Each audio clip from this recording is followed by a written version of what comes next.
Hey there, GoCo. On episode 417, CB, Alyssa, and I answer questions from all of you as posted on our social media outlets. In news, Google Stadia is done and Skull and Bones is delayed once again. Finally, David stops by to talk about his time with a roguelike on Switch called Undungeon, and Relle also tells us about a PC game he's playing called Dome Keeper. This is The Gaming Outsider. Greetings, programs, and welcome to episode 417 of The Gaming Outsider, a video game podcast with a focus on our incredible community, which can be found at thegamingoutsider.com. It's Monday, October 3rd. I'm your host, Scott Clark, and joining me are my friends, Mr. Chris Behrensmeyer. Hello, friends. How you doing, man? I am surviving. I feel you. Yeah. Also joining us, someone that's apparently being shipped by another cast member, Miss Alyssa White. How you doing, Alyssa? Oh, Yeah. well, I was struggling a little bit, but then you brought that up and it made me laugh. So this is a true story. For those that don't follow our Discord, we ask for questions for our community questions, which we'll get to in a few minutes towards the end of this podcast. But Zach, who's not going to be here this week, decided to throw in a question and asked Alyssa to marry him, and which I took as a tongue-in-cheek kind of joke. It was me funny. And all of a sudden, everybody in our community is now rooting for it, which cracks me up. I know one person, I don't know if I should name them, but one person in particular has been like, they should tie a knot and have babies. Yeah, Parkerson babies, I think was the quote. It was pretty hilarious. So anyway, come join our Discord server because it is a riot. We had a good time over there, but I do want to get into some of the games that we've been catching up on. Alyssa, I see here that you've been playing a game called Beacon Pines. I have no idea what that is. I just stumbled across it on Game Pass. I think it was added a couple weeks ago or so, and it looked really cute. And I've only played about an hour, but I'm loving it so far. All right, what is it? So you're playing as this little deer boy named Luca. Okay. He's a deer. But the whole game is taking place in a storybook, and there's a narrator, so she's narrating everything that happens. But then you play as Luca. He's lost both of his parents. He lives with his gran, and he lives in the town of Beacon Pines. But it's not his grand deer. Yes, it's grand deer. But Boo. Beacon Pines, even though it looks adorable, has a sinister undertone to it. Okay. So in this game, it's really unique because you go around and when you interact with people and objects, you gain charms, which, air quote, charms. They look like playing cards, but they all have a different word on them. And at certain points in the narrative, you'll come across a branching path where you have to choose one of those cards and the word it has on it, and it's inserted into the sentence, and that changes how your story goes. And you will die during this by choosing those words, but you die on purpose because you gain new cards when you die to use when you are resurrected at a certain checkpoint to get past that part. Is this the one that's got like the very anime style like eyes, characters with eyes, and it's... I'm not sure. It's a very beautiful game. The visuals... I might be thinking of a different one. I saw one posted on Twitter where everyone was like, this game looks like it's for kids, but it's really dark and violent and stuff like that. And I thought this might have been that game. Well, I mean, this does look like it could be for children, and it does have some violent stuff in it just in the hour I've played. This might be it. I'm not sure, but it's got it looks like watercolor kind of painting vibes to it. Okay. I'm really enjoying it, especially just being on Game Pass. Looking forward to hearing some more on that. CB, how about you? Ooh, fell down a rabbit hole. More achievements. Found some games and some weird stuff. Okay. First off, Brawl Chess. Brawl Chess. All right. Like the sequel to Battle Chess? I guess. But it's chess. But when you go to move a piece in this, they fight. Yeah, like Battle Chess. But it's not like really fighting. It's just like an animation of just like the typical like Looney Tunes, like there's a cloud of dust and noise. Oh, okay. I mean, isn't that what Battle Chess was? It was like there was never like the two pieces actually like fighting, and somebody could like the one character was always going to destroy the other one. Yeah. Right? But yeah, so I played it. Unfortunately, the AI in this is awful. Oh, no. Well, I mean, is there different levels of difficulty or? Yeah. But guess what? Yeah. At each level of difficulty, it makes one of the same 3 opens. Oh, okay. So if you know what it's going to do, I was playing it on intermediate, and I'm like, okay, I lost. Play another game. And it made the same open. So I was sitting here like, reset game. Try different. It has the same open. And I'm like, oh no, they didn't program this well. Oh, no. I'm not the most brilliant chess player by any means, I'm not but I feel like either. I always start with the same move whenever I play too. So. Oh, I mean, there's the comfortable things, but then you have to know, like, okay, if they're doing this opening, you have to counter with this opening or this maneuver. Gotcha. I So watched if you some know of what they're Queen's doing. Gambit. Does that count? Does that make me cool? I mean, I watched it Queen's as well. Gambit does have some of it. Some of the openings are some fairly advanced openings in Queen's Gambit. Fantastic show, by the way. Mm-hmm. So Brawl Chess, really simple, super easy achievements. I played maybe 4 games of chess and got 800 achievement points. Nice. So, the rest is kind of grindy, like capture 250 pieces and then beat it on hard mode. So I'm like, okay. So Brawl Chess, recommend. Barn Finders, it's an older game on PC. I know it's newer to Series X. Playing through it is another simulator game, folks. Except this time you're going through barns finding crap to sell. Okay, Oh, that that sounds sounds like like a American game. Pickers or something of that nature. Yeah. It's American Pickers, but hillbilly. Oh, okay. Yeah. Because you are Can we In say the- hillbilly? Is that? Are we gonna get canceled? Is that offensive? I It's- mean, I live in kinda the South fall and I into don't that find category. that offensive, so my family's originally from Missouri. So, but yeah, so in this game, everything takes place in America with a K. oh, Because it's cooler, like Mortal Kombat, but Well, it even says America. it's like America, but different. I'm like, oh, this is terrible. I mean, So- this some of sounds the like things a that- game like that you would like, because you love, Storage Wars and going and finding stuff and I reselling do. it. So. So I gave this a try. I'm still playing through it. I'm enjoying it, actually. It's like crappy Moonlighter without any battling. Okay, so it's just the sales part of Moonlighter. Well, you go and you have to like explore and move things around and search things and find things, and then you have your shop. But sometimes you're actually finding like parts of things. So you have to. So what you do with Legos right now? Yeah, kinda. But you also have to clean things. Sometimes the items you find are of questionable nature.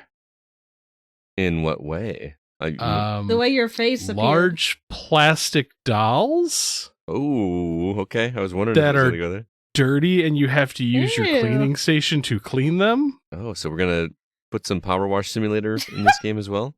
Yeah, believe it or not, it's weird. All right. There's a little bit of Storage Wars mixed in this too. Like you go to a storage facility and they have an auction. It's bizarre. I find it classy, like kind of like fun, classy, but it's Classy? weird.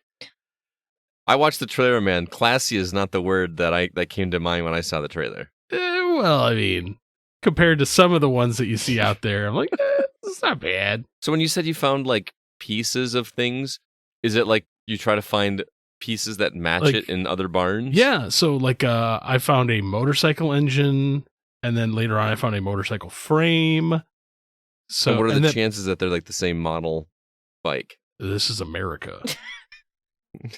You just put it together, All right. including like a PC Chop or shop. kinda. Yeah, it's weird, but Okay. so when you're running the shop part, they even have like thieves Yeah. that will like come in in and try to steal Moonlighter. your stuff. But when you come up to them and you talk to them, you just kick them in the groin. That's how you stop them. All right. I thought it was funny. Oh, Alrighty then. and apparently there's an alien element to this too. Oh, So I'm actually It's- intrigued by this game. it's weird. But of all the it's games fun. I thought you'd get Alyssa intrigued by from this list, Barn Finders was not Hey. the one. You know what? Alyssa loved Power Wash Simulator. Oh, it's House Flipper. House Flipper. So It's true. she's with me on the simulator kick. Okay. Speaking of which, I tried another simulator game this week. This one, Steer Clear. Oh, Pro Gymnast Simulator. This game is awful. it reminds me of, remember like that game you played on your computer? I think it was WAP or Yeah. I can't remember what it was. Where, like you only like it was like you just try to get a guy to run by using just 4-letter keys. Yeah. Yeah. It looked like that, but with a little bit more fidelity and less frustration. But No. The frustration is real. okay, Like really real. I mean it's all 2-dimensional. Like you're doing gymnast things like parallel bars and all this kind of stuff. Kind of. So you have to progress your character through the course using momentum, I guess. So right stick controls your legs, like back and forth, because most of the time you start on a bar. Yeah. Mhm. So you're and you trying have to like swing and to the get parallel momentum. bars Mhm. or other bars and ropes. The left one controls your arms. Oh, so, this hurts like- my brain already. Yeah. Don't worry, we'll get there. Right bumper releases your grip. Oh, Yeah. There's Frames are nothing breaking. There's nothing to actually activate your grip. Your hands just have to hit the bar. But your if hands your or head, your arms? your hands, because if just your arms hit, your character falls off. Yeah, And I'm if your done. head hits- I'm out of this game. If your head hits, you get stunned and you just fall. Well, that sounds fun. Like ragdoll physics. Yeah, and it does the whole little like 3 birds spinning above your head thing. Sure. Now I gotta ask because I watched the trailer for this and there was some first person. I haven't got sections there of- yet. Okay, because that looked vomit inducing in the trailer. Oof. So, all right, let's back up. I went through the training area. Mhm. Little difficult because it teaches you like, okay, this is how you build momentum. This is how you break momentum. You can also increase your speed by doing things like a pike or a tuck. Okay. So like when you or if you put them flip, like- together, it's a tyke. Yeah, a tyke. Or you just scorpion. So I'm like, cool, this game's going great. In the beginning, I made it all the way through the training thing. Oh, by the way, Scott, you would love and hate this game because Timers. it does the 3 stars thing. Yeah, Oh. I'm done. I was And one of already the stars- out of this game anyway. One of the stars is always on the timer. Ooh, nope. Yep. So All I'm right. like, cool, made it through the training part, got to the first area. It Pro took me an Gymnast Simulator, not for me. hour. I can just say it right now. It took Hour me to an get through hour this- to be the first level Oh yeah, I'm out. Yeah. because the physics are broken. All right, I am So- not gonna play that game. Yeah, I would highly recommend steer clear unless free and want to annoy friends. How much was it? It was $12.99. Oh, That's not that bad, man. Yeah, but for a game you hate anyway. I bought it was actually part of a bundle with Brawl Chess. Oh, okay. So I was okay with that because Brawl Chess I enjoyed. Okay. So you got $13 for a chess game that gave you Yeah. 800 achievement points. 300 yeah, I got a chess game and a game that sooner or later I'm going to make you play. Oh N- no. no, Yes. no. Oh, this is gonna be one of the games that's on the Mm-hmm. Future games that aren't for Scott. As for me, I played some more Jetpack Joyride. I beat it. I say that in air quotes. That was because- a questionable look on your face there. it well, was. it's Yeah. the first Jetpack Joyride had like a number of levels, and you just get through them and you beat it. Well, in this game, it's almost like they haven't finished making levels. So I got to as far as many levels as they had, beat this boss of this like I don't know, Egyptian level, and beat it, and it gave me a screen that said, "Congrats, you beat all the levels. Stay tuned for more levels that are coming." So I keep getting, since it's a mobile game, I keep getting notifications like, "Hey, come cash in this and cash in that," and like, why? I don't have anywhere else to go. I don't have any more drive to keep playing. So I love the game. Don't get me wrong, but I'm not gonna play like there's like an arcade mode where they have these little games that are kind of cute, but once the progression is done, I'm just out. So, and there's like an endless mode, which I have no interest in doing an endless mode. Nobody else in my friends list is playing it, so there's no competition. I guess I got one buddy that it is, but so it sounds like I'm talking negatively about this game. It's a fun little game, especially considering all you do is you press one button on the screen and they've made a game out of it. But Jetpack Joyride 2 is pretty fun. It's on Apple Arcade. And I also played some more Shovel Knight Dig, which I'm getting increasingly frustrated with. Although the game is fantastic. I'm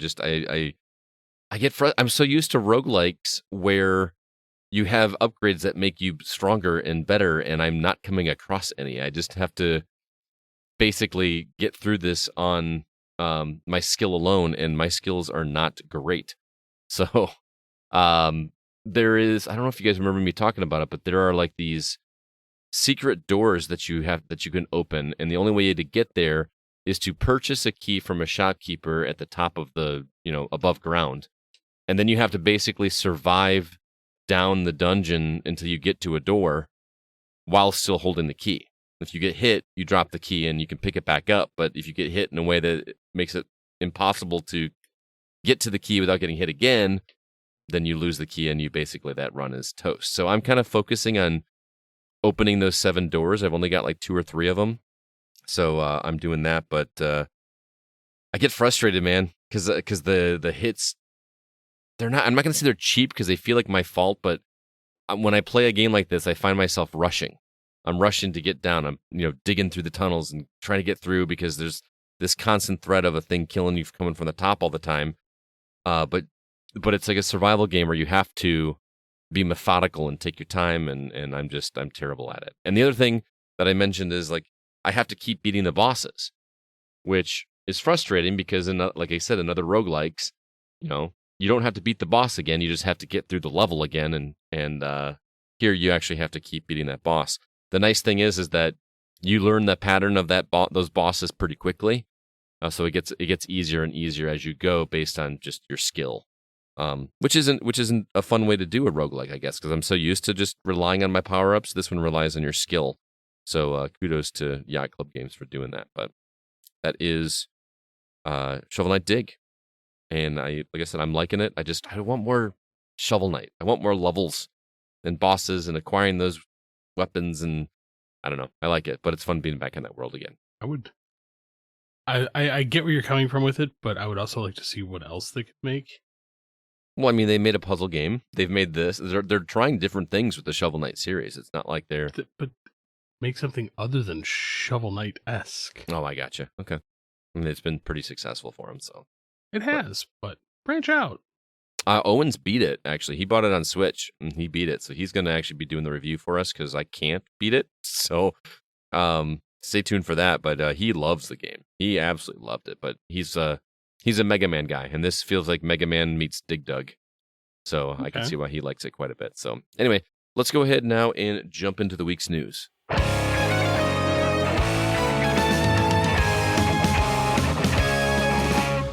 All right, only real new trailer we've got so far isn't even actually a game, but it's based on a game. We got a couple trailers for the Nier Automata anime, so I'm sure we'll talk about that. And by the time you hear this episode, we will have seen the trailer for the remake of Dead Space, because that is coming tomorrow, which is Tuesday, 10 o'clock. It's our time. I am really stoked to see that. Me too. I really wish that game were coming out in October instead of January, but yeah, so if you were hearing this, you've already seen the trailer, and we have not, so I'm a little jealous. Also, E3 has an official day, as well as some more details about what that's going to look like. Skull and Bones has been delayed again. Crazy. And lastly, Google Stadia is officially dying, and at least one of us called that. So, we'll have to see who that was. But, Alyssa, which story would you like to start with? I do want to briefly mention just the Nier Automata anime, just because I'm the resident anime person here. Yeah, somebody's got to talk about it since Zach's not here. They're just teasers, and one is a teaser for 2B, one's for 9S, but the animation looks incredible, and it shows a couple of scenes from the game. Both of the characters look great, and that's all we see. But I'm wondering if this is going to be a direct adaptation of the game, or if they're going to kind of diverge from some of the paths. I'm really curious. Like, I'm looking forward to this, and it looks beautiful so far. Just have to see how it goes, because sometimes video game related anime doesn't go as well as the video game is, but we'll see. Right. We'll see. And I will say, I know I don't love Nier as much as you guys do, or Nier Automata rather, as much as you guys do, but I will say, as much as I don't like playing those games, they're just not very fun to me. Or the Automata just wasn't as fun to me. I actually preferred playing Nier, like the original remake, more than this one. But the world of Nier Automata looks amazing. And I really want to know the story a little bit better. And the fact that they're making an anime that I can watch gets me a little bit more intrigued to actually kind of know what's going on. Although I hear that part of the appeal of the story is actually being a player in the game. Don't spoil it for me, because someday I will finish it. But man, you're right. The animation looks amazing. The voice acting sounds really good. It's a game that sold me very well at the onset. When I first started playing it, I was like, oh man, this just looks amazing. I can't wait to learn about this world. And then, moving around from place to place just felt kind of empty to me. But, and again, I don't know what makes this game so special, because I couldn't get past that last boss in the first run. So, the last game anime that I watched was the Castlevania series. And that was so good. I still need to watch the that first season. Oh my gosh, you need to finish it. It is Apparently. great. I need to start it. Alyssa, you would love this. I'm sure. I love vampires in the first place, but yeah, I've heard this is it's fantastic. Real good. Do they sparkle in the sunlight? No. Oh. Do they play baseball in the rain? No, those ones need to fall down wells. Okay. Bye-bye. CB, what about you? What story here intrigues you? I honestly don't know where you're going to go, because there's multiple. Let's see. Which way am I going to go? E3. Okay, I knew it. No, I mean, there's another story I kind of want to talk about for a second, but we'll get there. E3, June 13th through 16th, 2023. Hopefully. And I'm going to be so pissed if I don't get to go because of COVID. Yep.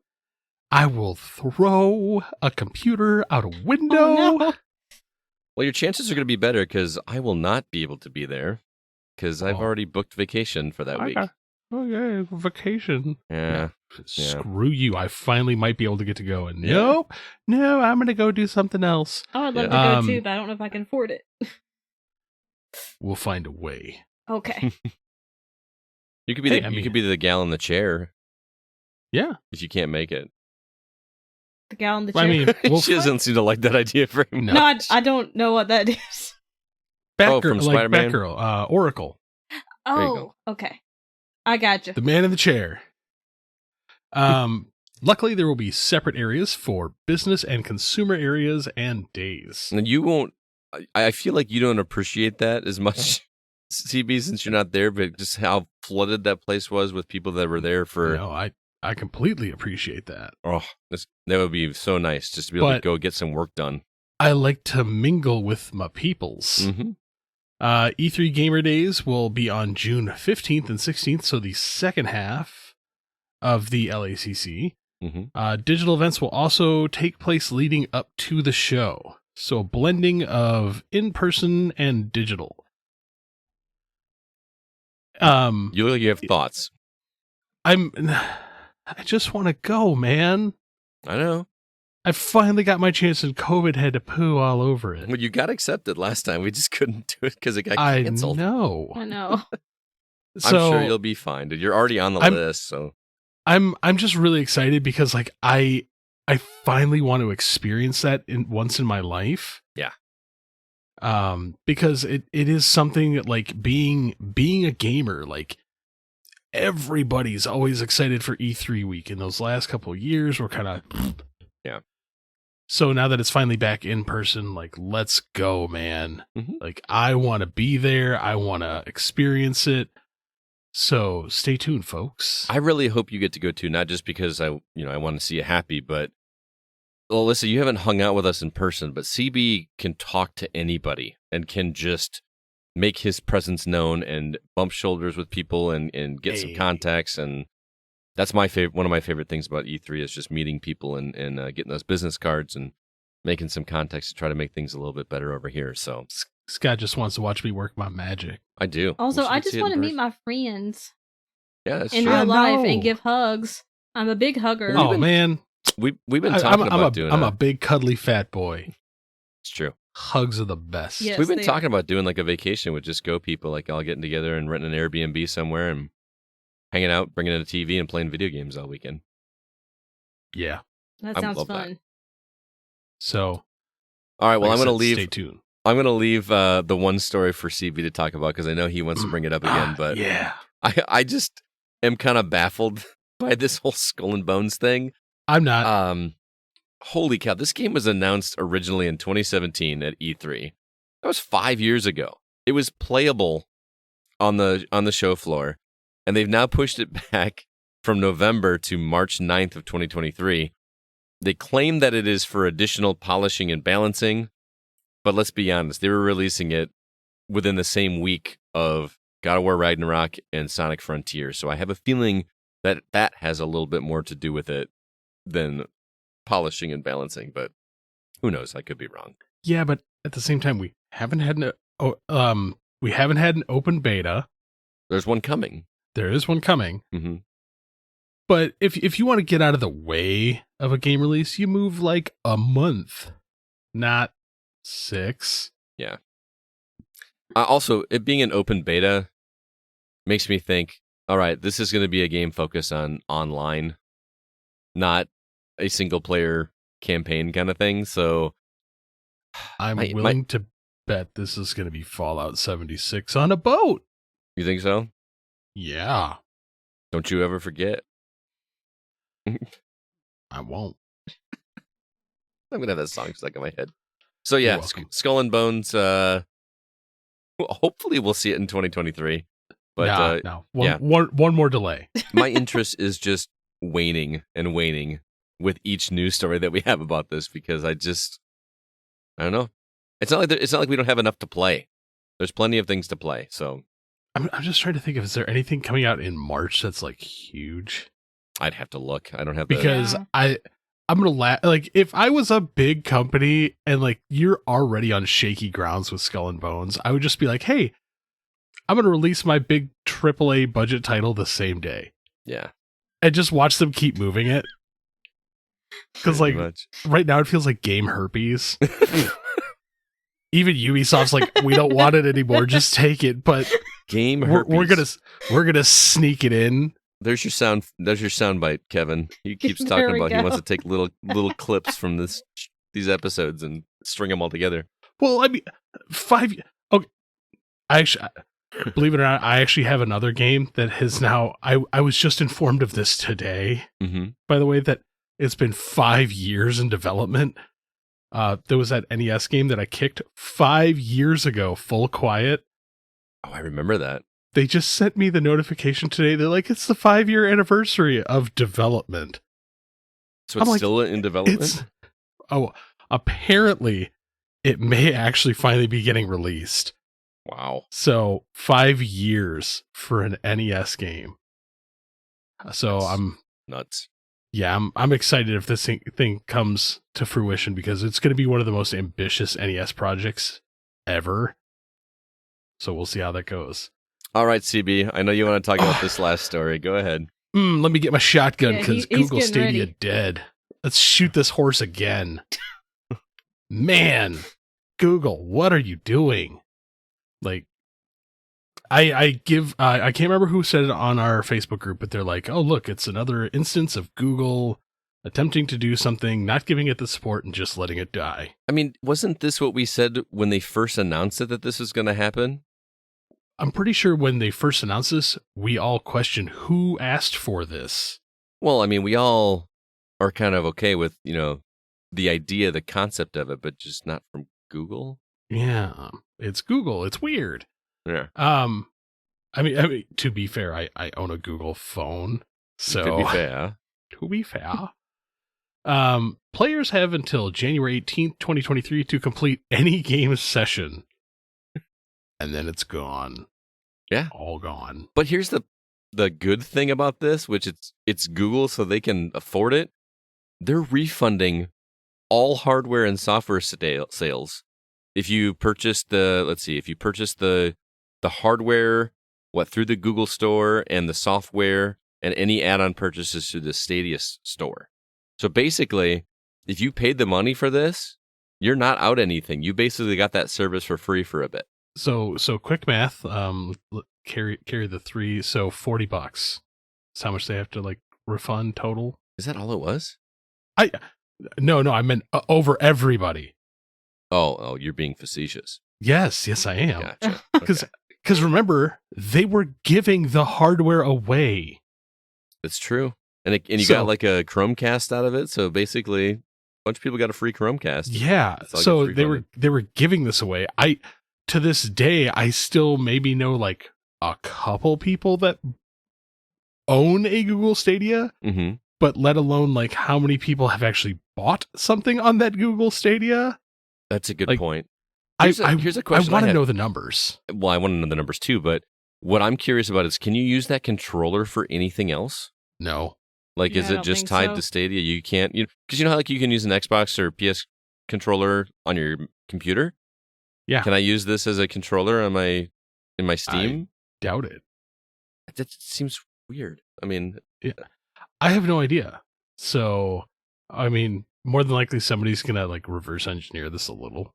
Now, here's the really interesting thing, and somebody posted this article on Facebook today, and I apologize, I can't, off the top of my head, remember who it was.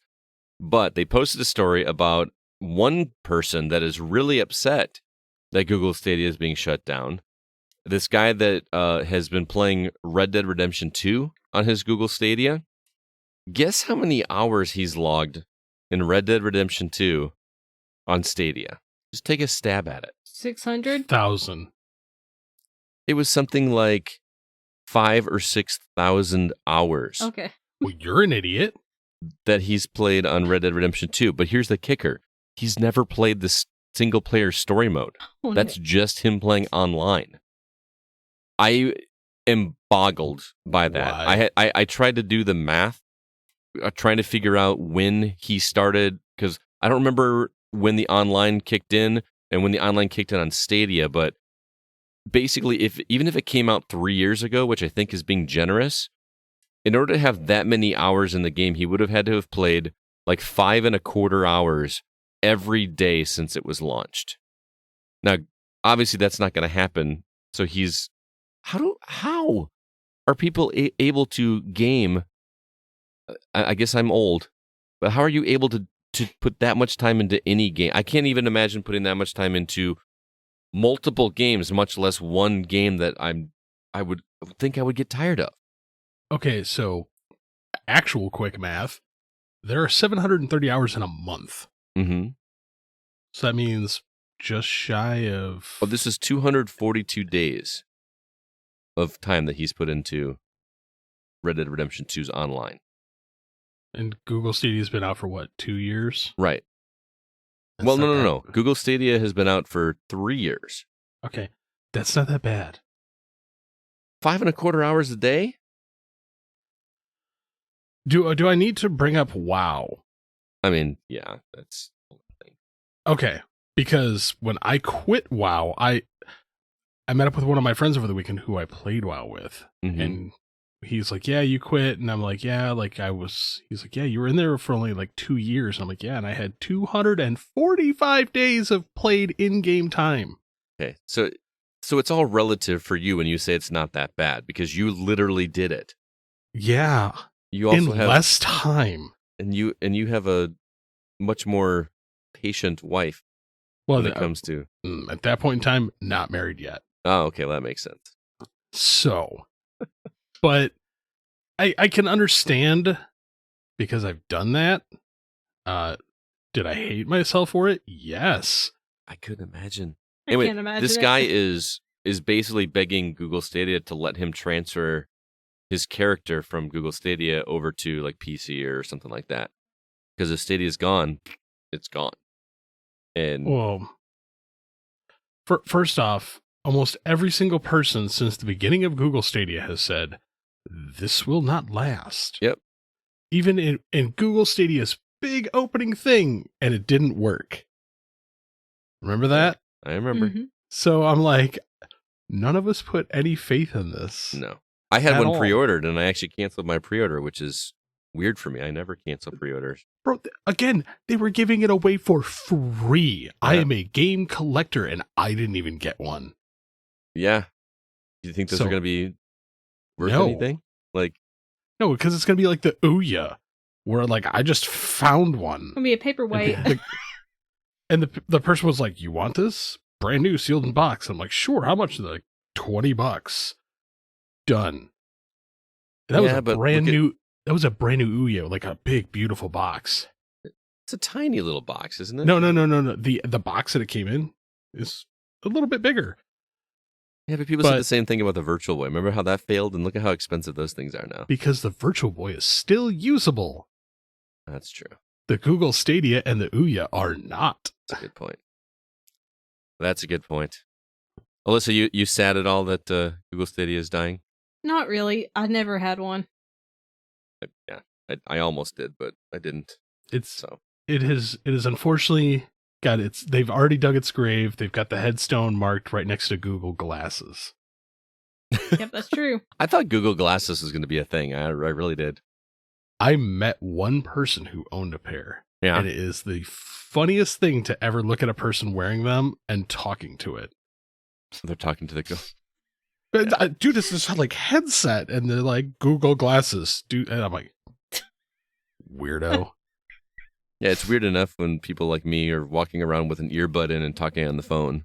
But when you have this like Geordie LaForge visor with like a piece of glass here, and you look like a bad villain from Dragon Ball.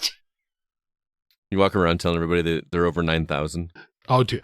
Okay. To be fair, To be fair. to be fair, if the Google Glasses could do that, I That'd be probably awesome. would own one.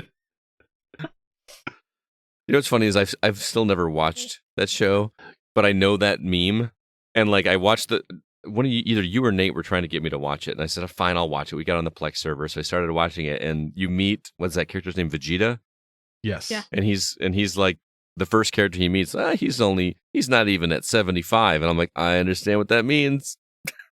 That's coming. Did you catch the other thing about their names? What, they're all vegetables or something? Yeah. Yep. Yeah. And Bulma means underwear. Someday. I need to watch like the condensed version of that. Anyway, so yeah, bye-bye Google Stadia. I don't think anybody's really sad, but that was some pretty interesting news. Let's go ahead and move on to the newer games that we've been playing.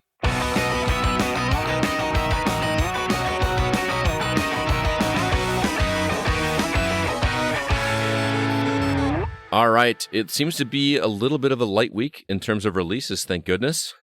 But we've got something called Dakar Desert Rally coming to PS5, PS4, Xbox Series X, Xbox One, Switch, and PC on October 4th. The big release for the week, at least in my eyes, is Overwatch 2, even though I don't play it.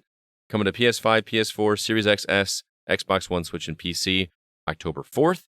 Nier Automata End of Yorha Edition coming to Switch on October 6th. Am I reading this? Priest Simulator. Yep. We're going to Yeah. have simulators for everything.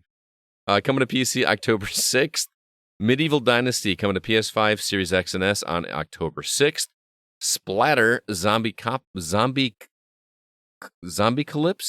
apocalypse or zombie Zombiecalypse Now. Splatter Zombiecalypse Now coming to Switch October 6th.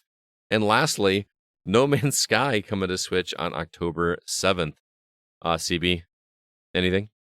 Okay, first off, did you watch the trailer for Priest Simulator? I was going to mention did. that. Yeah, it's not what you think. No, it's not. No. I really wanted this to be like an actual priest simulator because I think that'd be hilarious to It would play. be.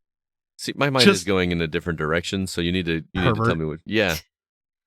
No, can you just imagine though, like getting up in front of me, like trying to like entertain people?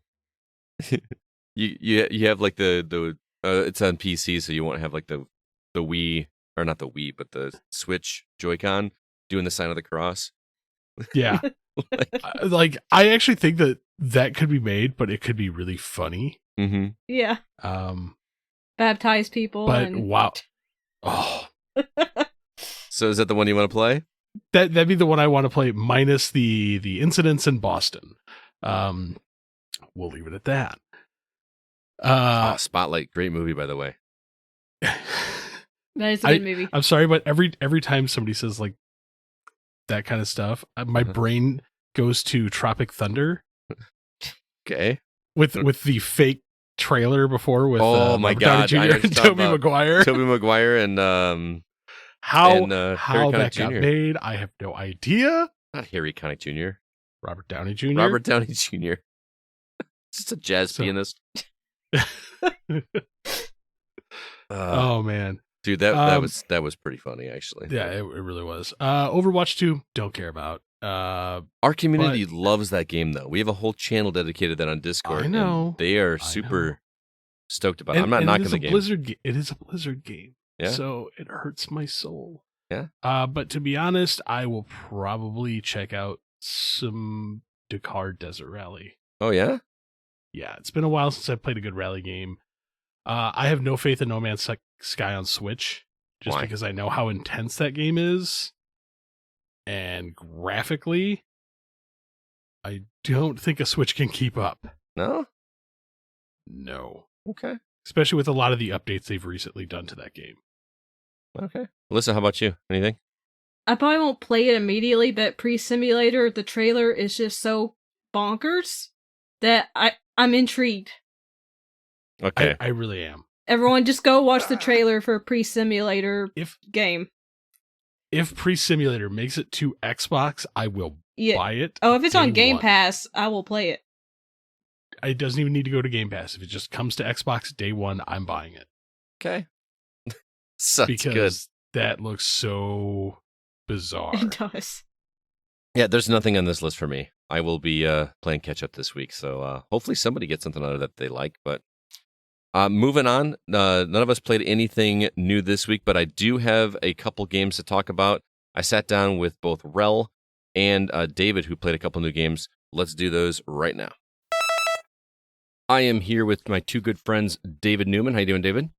I am very tired. I am on day number 2 of 12-hour shifts for 6 days out of the week. That does not sound fun, but I feel your pain with the tiredness. I have had quite a weekend, so we talked about it on the show a little bit. You'll hear it on Thursday, and also joining us from Relle Let's Play, Mr. Relle himself. How you doing, Relle? I'm doing better in terms of sleep, but not significantly because 3-year-old. I can imagine, man. I hear that all the time from everybody, all my friends with kids. But we're not here to talk about being dads and working long shifts. We're here to talk about a couple games. You guys have the only games that we reviewed this week, actually. None of our core team actually played anything brand new.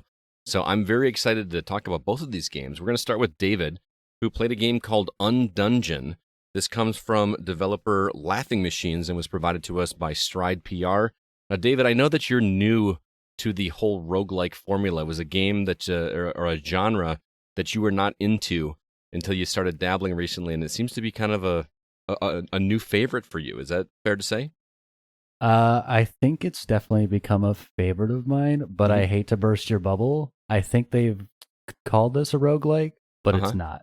Really? It's not I don't know why they call it a roguelike, and maybe I'm just because I'm so new and haven't played enough that I don't know what a roguelike really is. But I would call this more of a dungeon crawling RPG. Okay. Are you... Well, let's start fresh. How does the gameplay work? Okay, so Undungeon, I'll just start real quick with what it's about, is essentially you're called a character called the Void, so how you start off. You're created by the gods. because you are trying to balance this multiverse who has gone through what's called the shift. And there's 7 different multiverses that somehow get intertwined with each other. So it kind of messes things up where different species are going from different multiverses and that getting all mixed up. So you're trying to essentially take these 7 cores and put them back where they're supposed to be to restore the balance. Yeah, that sounds very JRPG to me, or RPG rather. Yeah, it is definitely an RPG. It's hack and slash is really the main mechanic behind it. Fighting different enemies. You have really, so far I've only put a few hours into the game, but so far you've got like different styles of claws that you can use, and you're attacking different enemies, and then you've got different traps, grenades, and like throwable objects. And it works like an RPG in an interesting way, because you don't have really XP, you have what's called essence, which you usually get by, I think, doing side missions. You get some, but really you get it through getting through these canisters where you can throw it out and then you actually hit it, and that's how you get your essence. Okay. And you can upgrade your core. The other thing you can do is you've got body parts. So you've got like your digestive system, your brain, and stuff like that. And that actually is ways to level up your character in a way. Kind of like a skill tree? It's kind of like a skill tree, but it's more of like a crafting system that like upgrades you. It's almost loot based, if would be a better way to put it.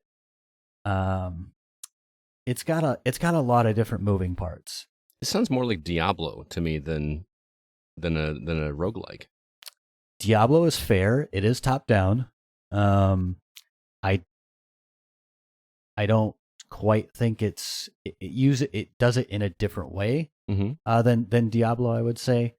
Just because it's got that interesting mechanic of using body parts and everything. So why the title Undungeon? That makes me think that there's something unique about this to make it stand out from other dungeon crawlers. I don't know. Honestly, like it's like out in a world, but it plays like a dungeon crawler. But it actually it's more open, so you're not inside a cave or anything like that. It's like that's the only reason where I can come up with this. So I don't actually know. It's like outside dungeon crawling. Essentially. Yeah. Okay. Are you having fun with it? I mean, I know you said it was not a roguelike, but still, dungeon crawling is fun. I have some issues with this game so far, unfortunately. So I'm playing on the Switch, and I don't know if it's because I'm playing it on the Switch that it's having this issue, but it's kind of clunky. He doesn't move very fast. The attacks don't feel like they have very much weight to it. You know, you're like this being that is created by a god, and you're fighting these like scorpions, and somehow like the scorpions are like taking 6-7 hits just to like go down. Like you're not doing enough damage. The other thing too is it's got an interesting mechanic where if they hit you, they actually like gain like attack power or anything. And I was like, oh, that's actually kind of like an interesting idea. The only thing is like, while they hit you, like if their attack power goes up, that's great. But also what happens is the screen starts to crack in front of yours. So it even makes it more difficult as more of your health goes down. You're talking visually, like a bloody screen effect in other games where like it gets redder or more difficult to see. Is that what you mean? Yeah. That's a good way to put it, except it like actually has like the look of a screen cracking in front of you. Now, you said when you attack, it makes their power go up. Does that same thing happen to you? If they attack you, you get a boost as well? Unfortunately not. Not So even your a train attack- whistle? Yeah, exactly. Your attack power does not go up with any successive, or I guess with successive hits, you can tell that their attack power goes up because they have a star over their head. Yeah. And then also like the movements are not very good. I said it was clunky, but like so like he feels slow.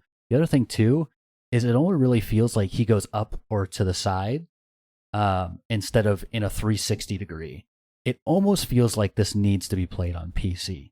Gotcha. Because I just feel like the mouse would help, Mm-hmm. like with the movements and everything.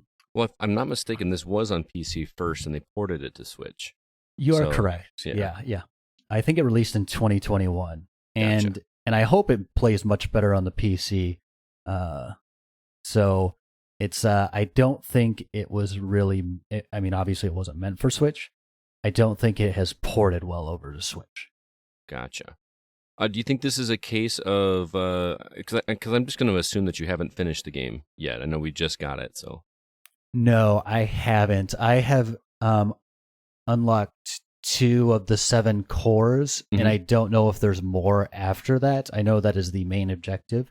There's supposedly another character that you're supposed to be able to unlock, but I don't know if that's like you unlock it after beating the game, which would be frustrating to me. I'm not someone that likes to necessarily go back and play a game. Sure. So I know since you haven't beat it, but do you think that this might be a situation where you have yet to see the greatness? You know what I mean? Like with the leveling up and feeling like a god a little bit more, or are you seeing it feeling like it's more of the same as you go? I think that could be a fair assessment. I just was able to unlock the ability to like I said, there was a crafting system with my with the body parts that you can do. And I just unlocked that ability to craft. So like I feel like I will eventually get stronger. I just haven't seen it yet. So I definitely don't want to turn anyone off from this game. I still think even if it does get better as far as feeling like a god, I don't think I will still recommend this on the Switch just because it just feels off and probably needs to be played on a PC. Fair enough. That is Undungeon.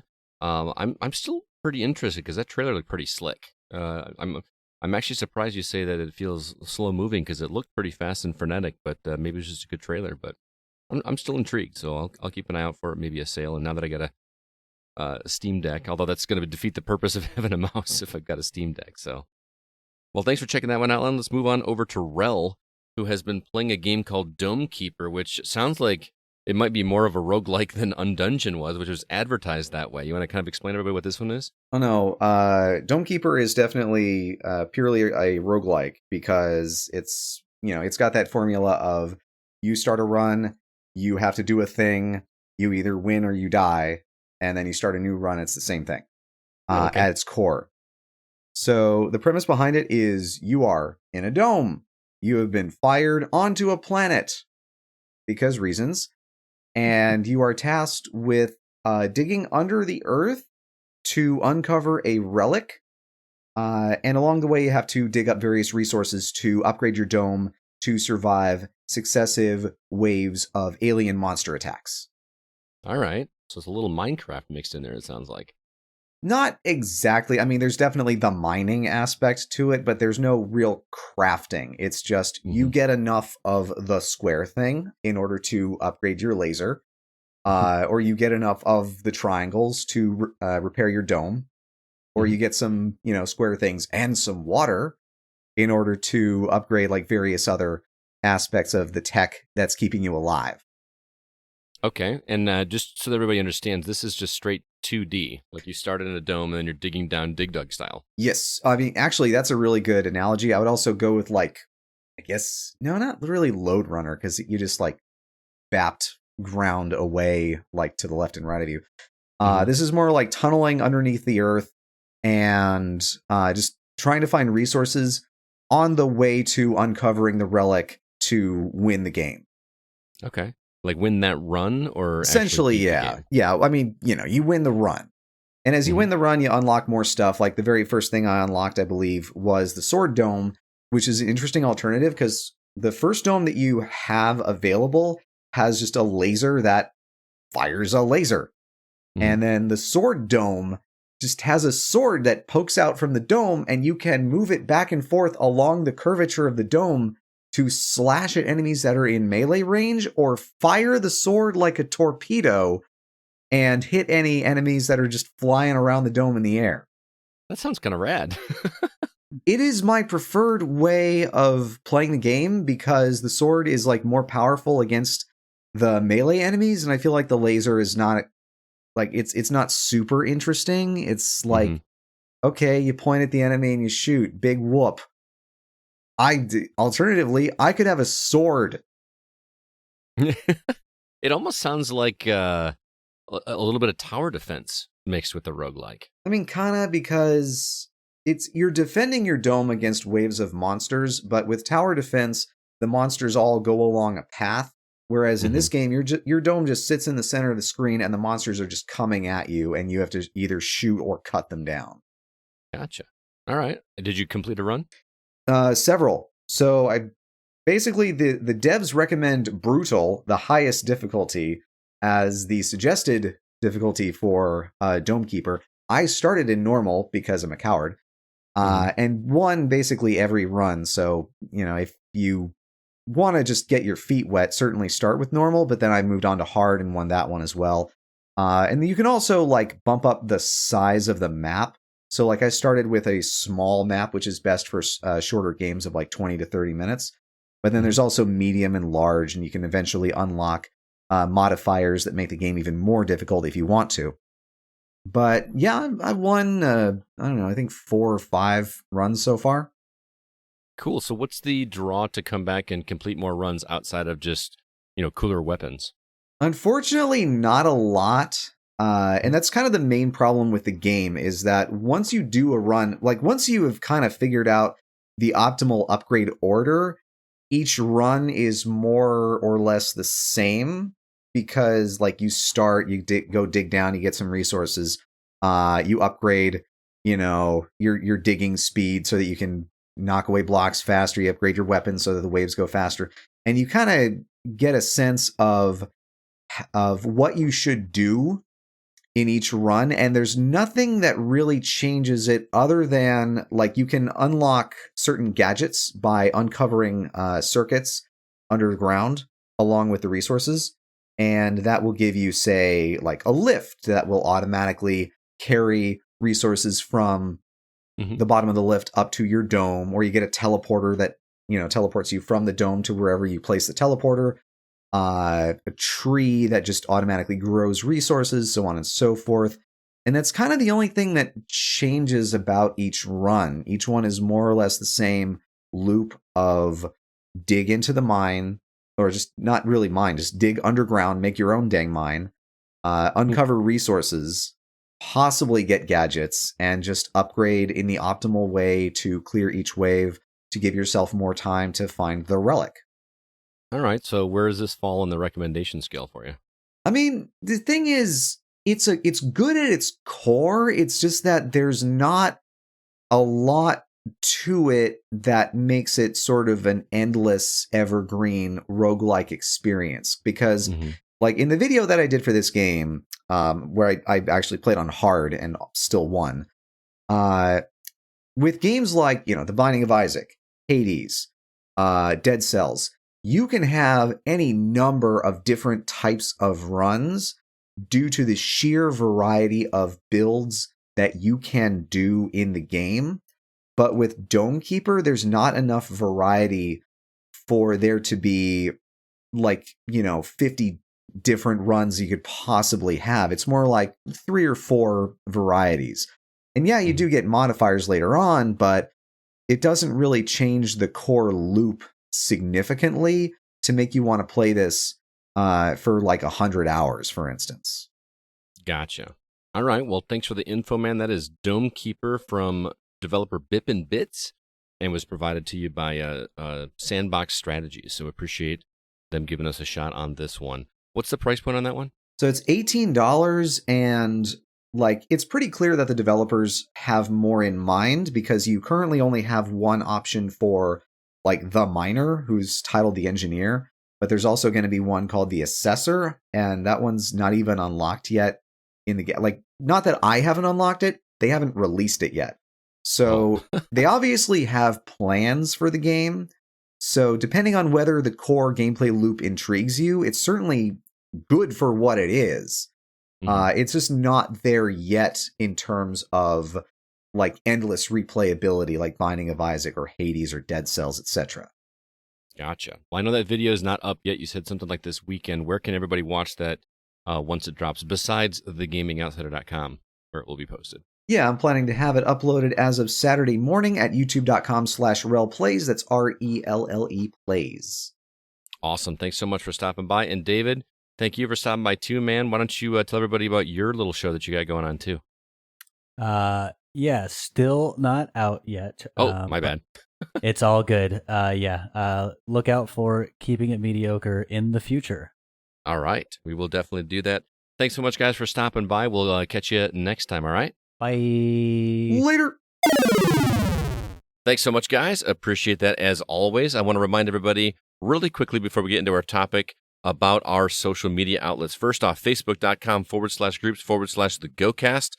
We got a great community over there. I try to do my best to keep it updated with news, funny memes, and good conversation starters. We got a couple new members to say hello to. First off, Darren Allen and also Dustin Peterson. Welcome to the community. And also, we talked about it earlier, but our Discord is live and thriving. You can find a link for that in the show notes for this very episode. We'd love it if you come join. We actually need to coordinate another community game night. I want to play golf with friends again. I want to get a room of 12 people because that sounds like a ton of fun, and we need to make that happen. Also, if you get a chance, drop us a review for this podcast. It does help us get the word out, get what we're talking about into the ears of more listeners. And lastly, our website, thegamingoutsider.com. That is where you can find all of our episodes and all of our written content, whether that be written reviews or even some editorials here and there. So do us a favor and check it out. With that, let's go ahead and jump into our From the Outside In topic.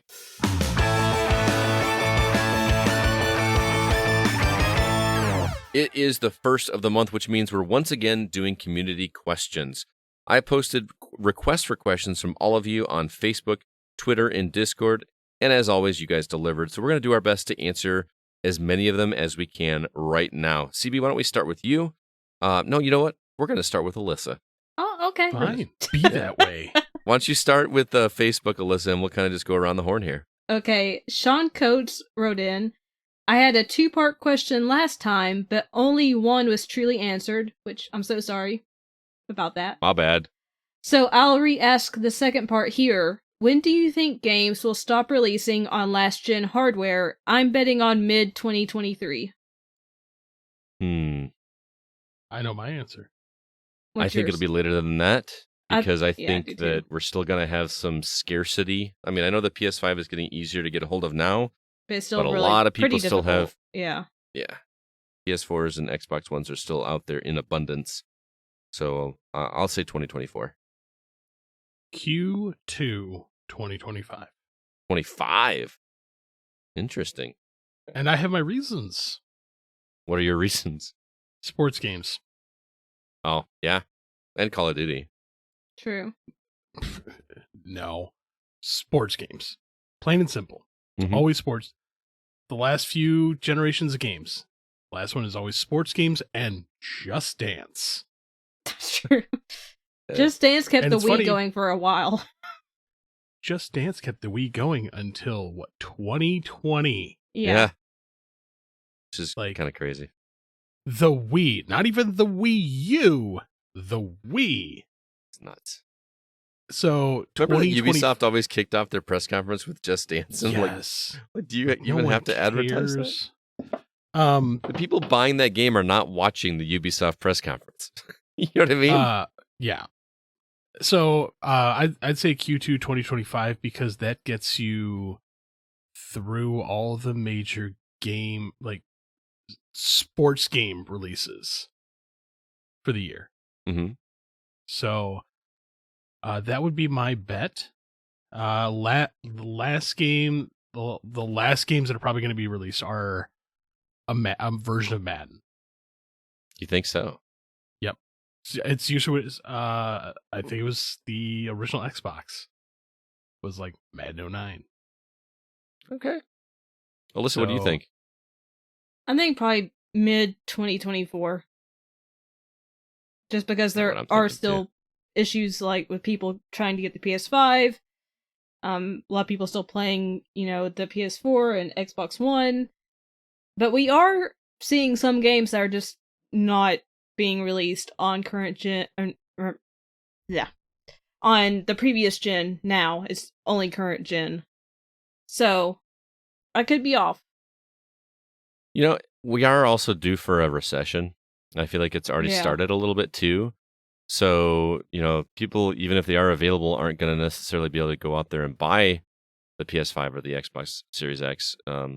This is me just estimating or guessing, but we're well overdue for another 2008. So, shh, I know it sucks, but I actually just thought of another thing that could potentially keep last generation going longer. what's that? The indie game market. Yeah, Mhm. that's a good point too. Because how many of these little small games get released digitally Mm-hmm. every week? So honestly, I think it could be going for a while until Microsoft and Sony just say enough. And honestly, I think the first one to balk is going to be Sony. Probably. So Sony's going to be like, we're done with the PS4. No mas. Xbox is going to be like, no, to the rescue. We're going to do it forever. Well, I mean, it seems like if it's on Xbox One, more than likely you can play it on Xbox Series X. Mm-hmm. You know what I mean? So, I mean, a Series S is just a slightly beefier version of an Xbox One X. right. Good price point, though. All right, moving on to Discord. CB. Drew Ross comes in. If a family member or friend came to you wanting to get into gaming, what console/PC would you choose for them, and what games would you recommend? Mm. Well, for kids under the age of 15, Switch Okay. and the entire library. It's all good. Anybody over the age of 15, Xbox Series X. And the only thing I would buy them is Game Pass. I was going to say, it's Yeah. really hard not to just say a Series S and a Game Pass subscription. And I know that I love Xbox. I prefer Xbox to PlayStation and stuff, but I mean, you're just not going to get a better deal. I was actually talking to a woman at, there was a suicide walk that I actually set up my PA for not this weekend, but the weekend before. And there was a woman I was talking to that was talking about how she was going to GameStop after she left to go pick up a PS5 for her daughter, who was just getting into gaming, and she's like 17 years old. And she was like, I need some recommendations for games. And I'm like, well, try to get some info. And she told me that one of the big selling points for her was that this girl wanted to play online with her boyfriend. I'm like, well, if she's going to play online, she's going to need a PS Plus subscription. So if you're really wanting to go the PlayStation route over Xbox, I mean, I would normally recommend Xbox first. But if you're going to go PlayStation, spring for the extra bucks and get the premium or whatever they call that service.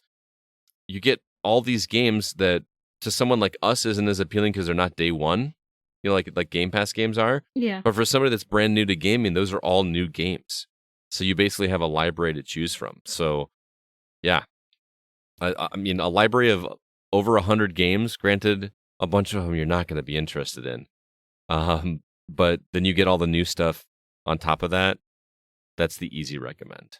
Well, not only that, but there is such a broad spectrum of Mhm. things that is currently on there. Right. That it's a great starting point for anybody getting into gaming because you've got your shmups, you've got your JRPGs, you've got your RPGs, you've got shooters, Mm-hmm. you've got simulators, you've got builders. There's so much. With like I said, under the age of 15, with the Switch, because they're under the age of 15, I would actually recommend Dreamlight Valley, Mhm. or Lego Worlds, or even Minecraft Dungeons. There you go. because they're all really fun little games that they can play with other people. In a sense, Dreamlight Valley is solo, but like Minecraft Dungeons, you can play with other people and have fun with it. Right. That's something to do. I mean, there's really not a bad option. I mean, I honestly thought about even recommending the Steam Deck, because you can play pretty much anything on there. I mean, there's a lot of point and click type games that you can't play on there, but even if you at least have a PC laptop, you can use that for other games that you can't play on your Steam Deck, and then you got the portability of the Steam Deck too. There's just so many options, and I really do love that machine. I'm really digging it. I can honestly say this is like the weirdest time of my life for gaming, because there is just too much. Yeah? Yeah. Could you imagine being a kid and having access to all these games with all the time we had? Sensory overload. Yeah. It's Sure. too much. But I also feel like the kids, like I just, speaking firsthand to my students, they don't play all this stuff that we're playing. Okay, hang on. I have a counter argument to that. Okay. Is it the fact that they don't play, or it's because they're afraid to skirt outside the box? Because everybody plays like Roblox and Minecraft and Fortnite. Mhm. If you're not playing one of those main tent poles for that age group, Mhm. you're weird. Yeah. So Which is weird. It's like, now you're getting made fun of for playing the wrong games, not just being a gamer. Yes. So I don't think it's more or less those are the games that people are into, because you remember for the longest time, AJ would only play things like Fortnite and everything. Mhm. But now he's like, not so much. Like every now and then he dabbles, but he's been trying so many other games, and he's like, these games are great. Mhm. So I feel that like Fortnite, outside of like the hardcores, Mhm. is finally starting to just kind of like, ugh. I will agree with you. I feel like the kids aren't big into V-Bucks and stuff as much anymore. They're gravitating more towards Roblox, which is weird, Mhm. because that seems like such a lesser game to me. I'm not trying to disparage the developers of that game, but I don't know. There's just, have you ever watched anybody play Roblox? I just don't. No. I don't get the appeal of, like, there's no depth, there's no story, it's just hanging out with your friends and doing whatever.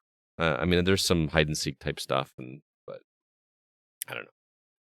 So yeah, I'm with you. I understand what you're saying, but so you're saying that like the students in my classroom will grow into gaming?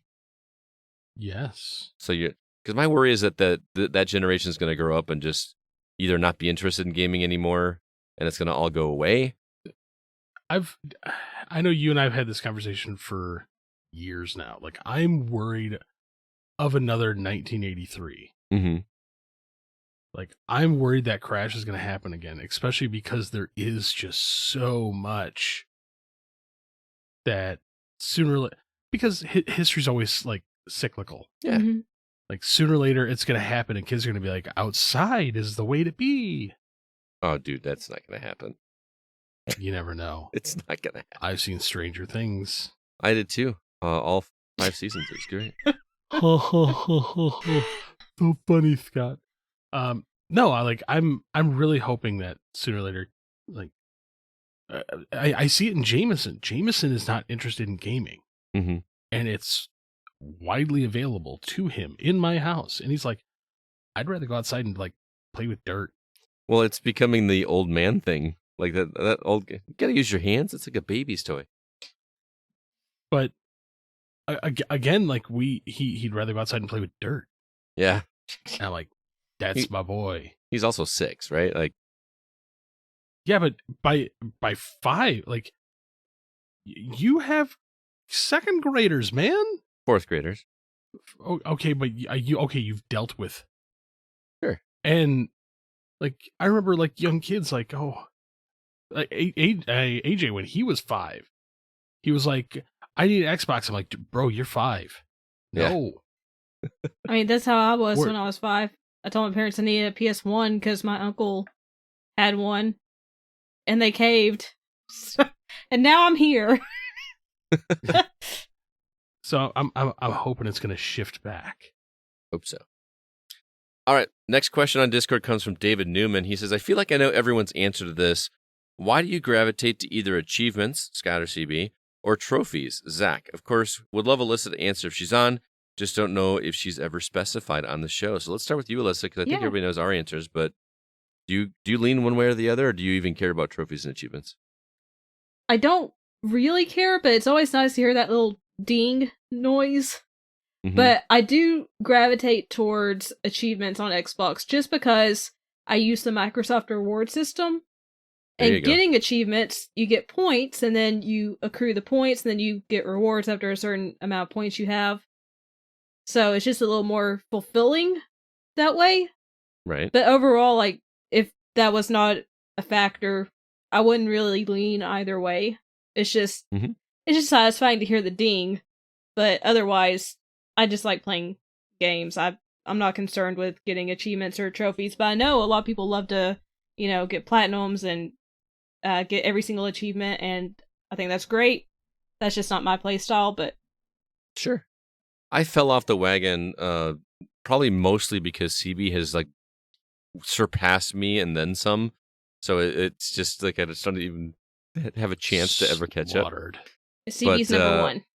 I started with, and I can't speak for Zach because he's not here, but I feel like we've had this conversation, and I think that the biggest reason that I gravitate more towards achievements and he gravitates more towards trophies is because that's where we started. My achievement hunting started with a competition with my buddy Mike years and years ago, where we were in a competition to see who could get the most, and I've just kind of stuck with that. So like trying to do the same with trophies just feels like starting over. But what's interesting to me is I think that trophies, I actually like that system better. I like the idea of there being, you get a trophy, but you get a more rare trophy for the harder the difficulty, and then getting that platinum trophy. The equivalent is 1,000 achievement points in Xbox, but that whole thing is screwed up because then they have DLC ones that add on to it, and it just, Do you remember in the 360 days where they actually had the counter for how many, 1,000 achievement point ones you had? I do, and I wish they would bring that. Yeah.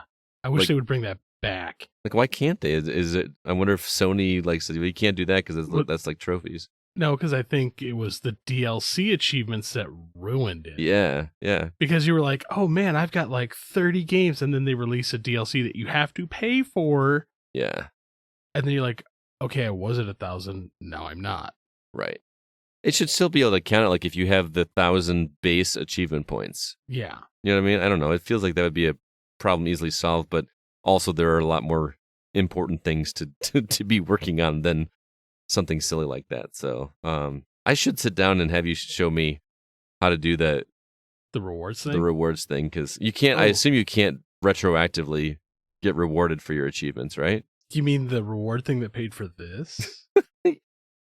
People can't see that you're holding up a 4-foot Lego rocket. But, I know, but I still like holding it up because it's stupid. Pretty stupid. Shut up. Leave me and my obsessions alone. I've been talking about it for years, but I really want to write an editorial on the whole achievement thing and how achievements to some degree have ruined gaming for me. Because I'm to the point where I will look at a PlayStation game and maybe not play it because I can play something else on Xbox and get the achievements. I feel like I'm not moving towards something, and I think that's a thing in my brain that is ruining it. I know where you're going to go with this, but let me finish what I'm saying. Oh no, I get what you're saying. Mm-hmm. Is actually what I was going to say. Oh, okay. So, but if it's a good enough game on PlayStation, oh yeah, a PlayStation exclusive, I'm still going to play it. Right. But I'm also, if a game comes out, I'm looking to see if it's on Xbox. You know what I mean? And if it's on Xbox, I'm going to play it there. Even if it's a better version on PlayStation, I'm probably still going to play it. Give you an example. I played Final Fantasy 13. Final Fantasy 13 I played on Xbox. Liked the game. And then I saw the PS3 version. And I was like, man, that game looks so much better. But I wasn't going to get any achievement points for it playing there. I might disagree with you on that. What, that the PS3 version looked better? Yes. Because the PS3 version was only in 720p. I don't know, man. It looked better. I mean, I saw it like right after I'd been playing it. It looked better. I challenge you. We should test this. Hang on. I challenge you to find games that were on both systems Mm-hmm. and pick up the physical copies Mm-hmm. and look at the back and see how many PlayStation versions are in 1080p.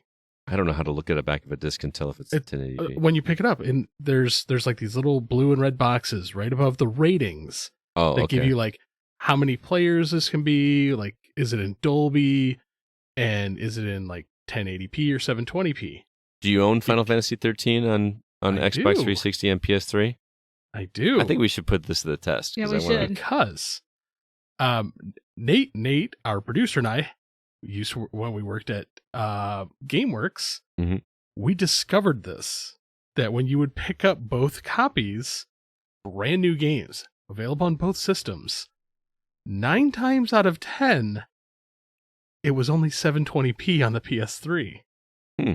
Because the games were originally programmed on the Xbox and then ported over. Oh, so they didn't like up-res it for the PS3 version. Yeah. But wasn't Final Fantasy Shady thing. 13 originally a PlayStation game that they ported to Xbox? I will have to check, but I'm going to laugh if it turns out to be one of those games. Okay. Because I would be really curious to know. During that life cycle, it was actually easier to program on the 360 hardware. That's why that exists. Yeah. Interesting. Now, like Alyssa said, I'm fully ingrained in the achievement world, Mm-hmm. mostly because of rewards. Isn't No. PlayStation doing something now, though? They're doing a service where you get rewards for trophies? But it stays in the PlayStation network. Oh, okay. Microsoft, you can get gift cards Yeah. to Mhm. things like Amazon, Walmart, Target. So I have a $150 Lego set that I literally just bought because I play Xbox Right. and it was free. Well, you get $150 worth of Sony stuff by just playing PlayStation games. But that's Sony stuff. Yeah. And knowing them, they're going to be like, oh, well, you can only buy older things, not brand new AAA release titles, Right. because that seems like a Sony maneuver. I mean, I earlier today, I don't know if you noticed this, Alyssa, but at the beginning of every month Mhm. on rewards, they do the month-long thing where you can get Yeah. essentially like what? Almost like $10 worth of like free stuff. As long as you like do a certain amount of things within the first 14 days of the month. Yeah. So I'm just like, that feels really good. And I always make sure to do it.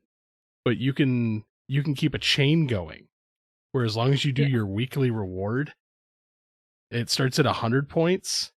And then by like week 10, you're at 1,000. So you can just combo all these points. Nice. Which, I mean, I just recently started doing it, so I'm on week 13. So I'm not Oh, wow. fully at the cap, which I believe at week 20 you go to 2,500 extra points per week. Yeah. It's gross. Nice. But you do as- have as to long use as you use, Bing, like- though. That is one thing to get some of the stuff. We'll talk off air because there's a really easy way to cheat that. Oh, okay, I need to know this. Mm. Mm-hmm. But I mean, I just bought that Lego set and I still have 78,000 points left over. Wow. What does that equate is- to? Like $80. Yeah. Nice. So it's real easy to farm free money through Microsoft. Thank Remember you. when Microsoft used to do like Microsoft points before they changed it over to like actual dollars? Oh, yeah. What a pain in the butt that was. It was. Yeah. Because like you had to figure out like what the conversion rate was for the dollar. I just hated it so much. I'm so glad that when they not only did they do it, but PlayStation did something similar. Did? Yeah. Because you used to have to go buy the cards at like GameStop or Target or wherever. Yeah, but I thought that was just a dollar amount. There was like a PlayStation currency that wasn't dollars. if I remember correctly, but it was like early on, and they stopped quickly and went just to straight dollars. Okay, I don't remember that. Anywho, So back to the achievement discussion. The last thing I'll say about it is, sometimes I feel like achievements have ruined things for me because not even in gaming, like audiobooks. I get achievements for listening to audiobooks on Audible now. So I feel like I'm always looking through there and seeing what tasks do I need to do to like earn that. Like, what does it matter? You know, but it's broken my brain to where I can't do anything without feeling like I'm earning something for it, even if it's something trivial like points. I think that's one of the reasons why Nintendo has not developed their own. Maybe. Because I've been playing Jetpack Joyride 2, and there's achievements in that for Game Center or whatever, and going through the list and think, what else can I do to earn some more points? And I'm like, why? It doesn't do anything. Because we like to feel rewarded. We do. I know. Human beings and I are think weird. part of it is me feeling like I like guilty for spending so much time playing games, although I don't play nearly as much as I used to before I was. But like I need to feel like I've earned something to make it worthwhile, so I'm not like just wasting time. That's why I'm doing a podcast, man. Like, you know, I'm instead of just playing games for the fun of it, I'm doing something and creating something. You know, and look what we've done with it. We've developed some great friendships. We've got some really cool opportunities. We've met some awesome people through the show, and it makes me feel less guilty about spending so much time. I also worry about what people think about me. Like, you know, oh, you're 42 years old and you still play video games? Yep. And look what I'm doing. I don't think that stigma is as bad as it used to be. Oh, definitely not. No. It's not as bad as it used to be, but it's still there. I think you're just a little too judgmental of yourself. Maybe. And maybe that's something. Maybe you're right. Okay, moving on. Alyssa. Tim Thane writes in, how long do you see yourselves doing this show? Will we make it to true Old Man Scott era? Haha. I think some. I can't do the Scott? voice, so I had to go Sean Connery. He's already Old Man Scott. Wish.com, Sean Connery. I know I saw that. I was going to comment on that, but yeah, somebody on Discord said that we're already at Old Man Scott status, so there's maybe some truth to that, but I don't know. According to CB, we have to make it at least 800 episodes. Oh no, we don't have to. It's a slap bet, though. You just finally decided to make the slap bet, so you know. locked yourself in. Yeah, I'm kind of regretting that because, dude, that's a long time. But to Here's answer, the thing: go. we're having fun with it. We are. We are. Yeah. It's exhausting. It's a lot of work, but yeah, we just need something to kind of revitalize us. Maybe I don't think it's so much that it's a lot of work. for you. Hang on. Hold your horses there, sir. Okay. Don't come jumping out your pants yet. I know how much work you put into it. Uh-huh. But at the same time, compared to real life, it's not as much. The problem is you do way too much. Because I've watched you, you're like, you know what? It's summer. It's vacation time. You know what? I'm going to go paint this entire barn. I'm going to go split a bunch of wood. I'm going to go rebuild this. We've been friends for a long time, and how many times have I, like, bro, slow your roll. Yeah. Stop. Calm down. Dude, I got to finish my NES collection. I'm so close.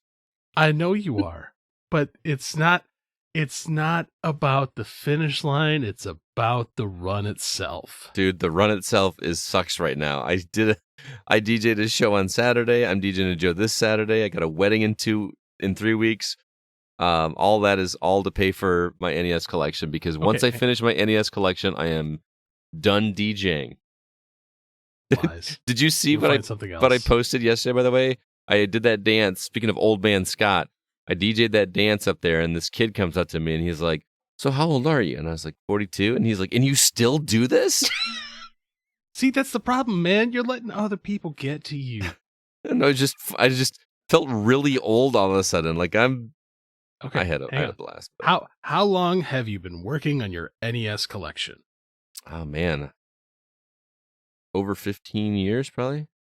It took me about 15 years. Yeah, So it's not like you're that far off the pace. I know, but it's just getting really, really expensive.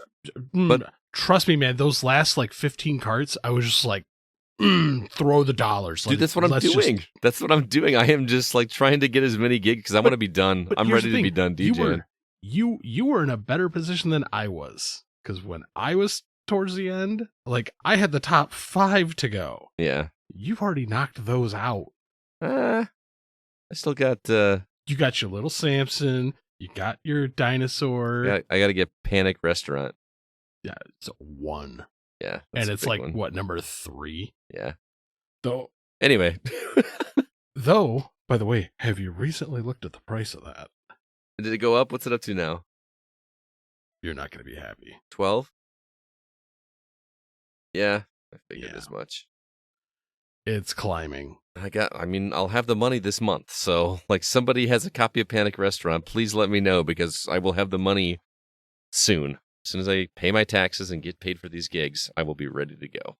Anyway, so Tim, to answer your question, we don't know. As long as people keep listening, I guess, and as long as my wife keeps putting up with me recording, once a week and trying to meet people when we go visit places. So, but I'm kind of stuck on it now. I gotta 382 more episodes to go before I can slap CB right in the face. Here's the thing: we do that. I don't want to slap him in the face. I really don't. Bring it. Come on, man. I don't want to slap you. Why? By that time, you're going to be like 80. It's going to feel like a stiff breeze. How old do you think I am? Older Jesus. than me.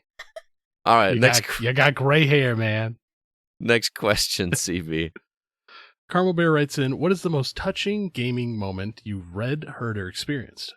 For example, mine was when a gamer would log into his brother's saved account, whom passed away, and let his brother's character stand there still, thinking of his brother and knowing that his brother worked hard to build that specific character to where it was now. The gaming community found out about this and gathered together to add a mod and created a mural in the memory of his brother. Everyone that passes that spot will see that mural, and I admit that as a person that was told that crying is not manly, this moment made me shed a tear and made me feel proud to be a gamer. Nice. I think that was Skyrim. He said in his later post. I didn't put it here in the format, but yeah, I think so because I know it's happened in WoW before. Mm-hmm.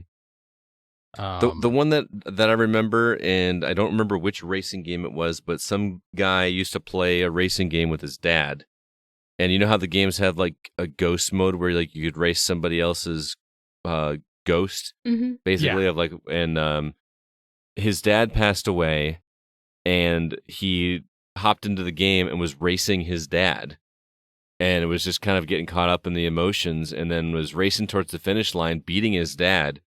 And he had the realization that if he beat his dad, or beat his dad's ghost, then that ghost would be gone.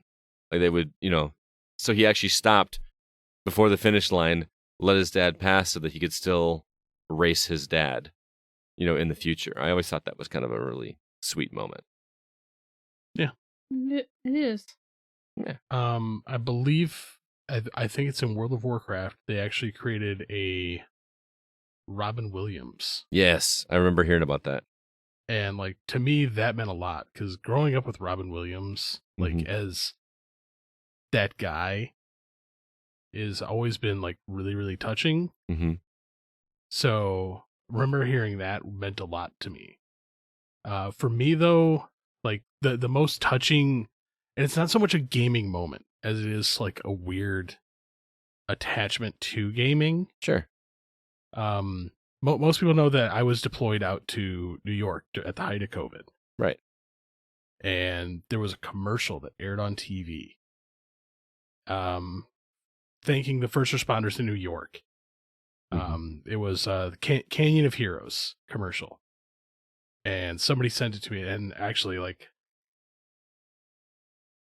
getting a little emotional right now? Yeah. Oh. Yeah. The commercial was voiced by Sissy. Oh, yeah? Yeah. Oh, that's awesome. Did you know that at the time before he sent it to you, or was that... No. So, sorry. It's all good, man. It's okay, CB. You good? Just, yep, I'm all right. Just emotional. I hear you, man. Because that was a rough time. Yeah. I believe it. And that commercial to this day still makes me cry. Yeah. I don't think I've ever seen it. You're going to have to share that with me. Ooh. I haven't seen it either. It is an emotional commercial. Really? Okay. Especially for the people that were out there. Because Gotcha. you have to remember, like, this was at the height where, like, people weren't allowed outside. Mm-hmm. So a lot of the, like, the Canyon of Heroes is basically, like, right through Times Square, where they do all the parades. Mhm. And at 7 o'clock, it was like 5 or 7 o'clock every day. Like, people couldn't come outside. So to cheer out the first responders and the people still working, all the people in New York would open their windows and start banging pots and pans together. Oh, that's awesome. And, like, it was like going out there and seeing the people that were there before me, how, like, rough and beaten they got. Mm-hmm.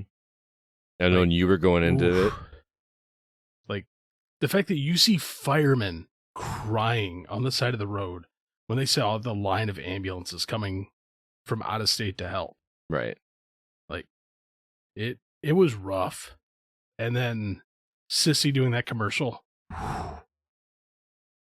Because that commercial released just before I came home. Oh, really? So somebody that I met was on national TV for a commercial thanking, like, me and the other people that went out there to do that. That's pretty awesome, dude. It really is. All right, Alyssa, top that. I really can't. Like, I can't think of anything. And I get emotional easily. I'm just blanking on any kind of story, and I really haven't had any personal experience with a gaming that's made me emotional or anything. Mm-hmm. I did read a story one time where somebody, I can't remember if it was the original Legend of Zelda, where they took that and they basically reprogrammed it to make one of the screens, like, say, "Will you marry me?" and he proposed to his wife that way. Oh, that's You remember that cute. story? Yeah. Like, she was a massive, I can't remember if it was Legend of Zelda or not, but it was whatever game it was, she was a huge fan of, and he actually got somebody to, like, or maybe he did it himself, like, recode the game so that when you get to one area, then you just see, "Will you marry me?" on a screen that should have been something else. But I thought that was always kind of cool. What a cool way to propose. All right, last question comes from Brandon Lloyd, and he says, "I was curious, what game podcasts do the hosts listen to for fun?" He did follow up and say he was curious what other podcasts we listen to besides gaming ones as well. So, Alyssa, anything you listen to? I don't really listen to a lot of podcasts. I do check out the episodes of this that I'm not on because I just don't like listening to my voice. Yeah, nobody does. Otherwise, I'm just not a podcast person. Mm-hmm. I just prefer watching things or reading things or playing things. Yeah, we're old school now. Audio only podcasts. So I'm not much of a podcaster, and I know that's shameful since I am on a podcast. All right, CB, how about you? Believe it or not, I don't listen to any gaming podcasts other than this one. Really? Okay, I don't feel as bad now. I actually only listen to 3 other podcasts. Okay. Star Talk with Neil deGrasse Tyson. Sure. Because he my boy. And then there's a mythology, serial killers, and true crime podcast that I listen to that are on the Parcast network. Mm-hmm.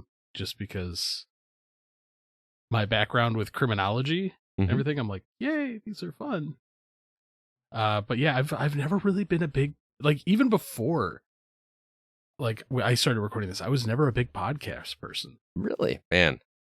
When I discovered podcasts and I found out that there were people out there talking about games, I became instantly addicted. I started listening to One Up Yours. Joystick had a podcast. I even listened to a podcast called Drunken Gamers. I don't even know if that one exists anymore, but lately I've stepped away from listening to podcasts just because I always feel like if I'm listening to a game podcast, I'm going to rip off somebody else's idea or statement or something, and I always just want to try to not do that. But when I do listen to gaming podcasts, Married to the Games is a really great podcast, another family-friendly one, and those guys are very charismatic. Gabe Patello is a friend of mine, and he's a lot of fun to listen to. I got to give a shout out to my buddies over at the Hollywood Outsider, a podcast I used to be one of the hosts on before I started the Gaming Outsider and went from there. Boy, let's see. I'm trying to just even think of some other ones. I got to give a shout out to Packers Fan Podcast, another podcast that I host. If you like the Green Bay Packers, please come check that out. Man, I haven't listened to too many podcasts. I used to listen to the Bombcast religiously, and then I got tired of hearing them talk about stuff that just wasn't gaming related for the first 45 minutes of the show. Oh, Nindy Nation is one. My buddy Jeff, who I met through our mutual love of Married to the Games, he started his own podcast. It's also a video podcast on YouTube. Highly recommend that. He does a great show just talking about independent games on Nintendo Switch. I listened to Unlocked on IGN. That is IGN, right? I think so, yeah. Yeah, that's just an Xbox podcast. I really love the host of that one, Ryan McCaffrey. He's one of my idols. And speaking of idols, DLC podcast with Jeff Kanata. That's the guy that is the reason that I got into podcasting to begin with. Him and Christian Spicer he and Christian Spicer do a podcast called DLC. I used to listen to Player One podcast quite a bit, but those are the big ones. Obviously, EXP Cast, our buddies up in Milwaukee. We'll be doing Extra Life with them next month. Looking forward to that. 24-hour marathon of nothing but games. Haven't done that in forever. But as far as podcasts that are not video game related, I do like Wait, Don't Tell Me on NPR. I'm not sure if you guys are familiar with that one, but it's the NPR news quiz show where they basically get a panel of like B-level celebrities and do fun and humorous quiz shows based on things that actually happen in current events. So it's kind of a fun way to stay up with whatever's happening in the world. And I love true crime podcasts, like you mentioned. Man, Cold is one that if you have not recommended, I highly recommend that. It's a little long because it's like 18 episodes, but the way that story wraps up, holy cow, it's worth the wait. And there's so many true podcasts I could recommend. Well, I think my biggest problem is like I don't like to jump into the middle. Yeah. Of something, because then like if there's an inside joke told, like I feel like I missed something. Yeah, I get that. I totally get that. That's one of the problems with developing an audience and trying to get a new audience is you feel like you're not part of the crew. You jump in. I listened to Married to the Games when they were episode 16, so it was still pretty new, and now they're over 500 episodes. So yeah, but they're very much an easy to listen to group of guys, and they have good conversations. Need to branch out, listen to some new people.